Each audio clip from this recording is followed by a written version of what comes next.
জনপ্ৰিয় অভিনেত্ৰীগৰাকী আৰু আমাৰ মাজত নাই।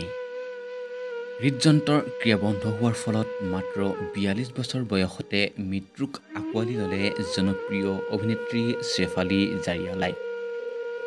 বন্ধু-বান্ধৱীসকল, আপোনালোকৰ নিশ্চয় মনত আছে ২০০২ চনত জনপ্ৰিয় হিন্দী পপ মিউজিক ভিডিঅ' কাটা লাগা সেই গীতটো। আৰু সেই গীতটোৰ পিছতে সকলোৰে জনপ্ৰিয় হৈ পৰিছিল অভিনেত্ৰী শ্বেফালী জাৰিয়ালা।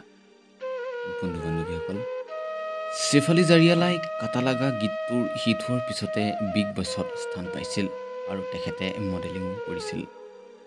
বন্ধু-বান্ধৱীসকল, বৰ্তমান তেখেতৰ মৃত্যুৱে যেন শোকৰ ছাঁ পেলাই গৈছে সাংস্কৃতিক জগতখনত। বন্ধু-বান্ধৱীসকল, আহক আমি সকলো মিলি তেখেতৰ আত্মাৰ সদগতিৰ বাবে ভগৱানৰ ওচৰত প্ৰাৰ্থনা জনাওঁ। বন্ধু-বান্ধৱীসকল, আমাৰ চেনেলৰ তৰফৰ পৰা তেখেতলৈ তেখেতৰ আত্মাৰ সদগতিৰ বাবে শ্ৰদ্ধাঞ্জলি আৰু এটা কমেণ্ট কৰি ভিডিঅ'টো খুব বেছি। যদি আপোনালোকে আজিৰ এই ভিডিঅ'টো চাই ভাল পালে ভিডিঅ'টোত লাইক এটা কৰি